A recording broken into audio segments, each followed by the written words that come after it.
Hello everyone, అందరికీ నమస్కారం అండి. ఈరోజు మా ఇంట్లో సండే స్పెషల్ వచ్చేసి మటన్ అండి. మా హస్బెండ్ మార్నింగ్ మటన్ తీసుకొచ్చి ఇంకా తను గ్రౌండ్కి వెళ్ళారండి. 8 అలా అయింది. ఇంకా మా హస్బెండ్తో పాటు మా అబ్బాయి కూడా నేను వస్తాను చెప్పేసి మా అబ్బాయి కూడా వెళ్ళాడు. ఇంకా వాళ్ళు వచ్చేంత వరకు నేను ఇక్కడ వంట చేయొచ్చు. ఇంకా మా హస్బెండ్ 1 o'clock డ్యూటీ అండి. తను ఇంకా డ్యూటీకి వెళ్ళిపోతారు లంచ్ చేసేసి అని చెప్పేసి నేను ఇంకా నేను మొహం కడుక్కున్న తర్వాత నేను టీ పెట్టుకొని ఇంకా టీలో ఇంకా బిస్కెట్స్ డిప్ చేసుకొని తినేసాను. నేను టిఫిన్ ఏం చేయలేదు. ఇంకా వాళ్ళు బయట టిఫిన్ చేసి మేము వెళ్తామన్నారు. ఓకే అని చెప్పేసి నేను ఇంకా ఏం చేయలేదు. మా అమ్మాయి అంతలోపు ఇంకా పడుకొనే ఉంది, లేవలేదు. ఇంకా సరే అని చెప్పేసి ఇంకా తను ఒక 9:30కి లేచింది. ఇంకా అమ్మాయి లేచిన తర్వాత ఫ్రెష్ అయిన తర్వాత మా అమ్మాయికి ఇంకా పాలు పోసాను. ఇంకా బిస్కెట్స్ ఇచ్చాను, తను కూడా బిస్కెట్స్ తినదండి. ఈరోజు టిఫిన్ ఏం చేయలేదు ఇంట్లో.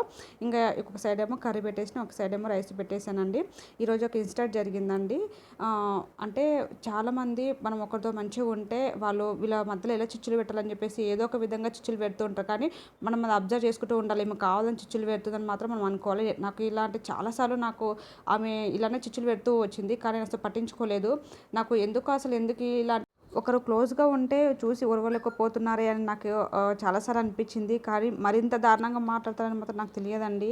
కొంచెము పక్క వాళ్ళతో మనము మాట్లాడేటప్పుడు చేసేటప్పుడు కొంచెము జాగ్రత్తగా ఉండండి. వాళ్ళకు మన మధ్య ఎవరైనా మంచిగా ఉన్న బాండింగ్ మధ్య ఏమైనా చిచ్చు పెడుతురా ఏంటి అనేది కొంచెం అబ్జర్వ్ చేసుకుంటూ ఉండండి.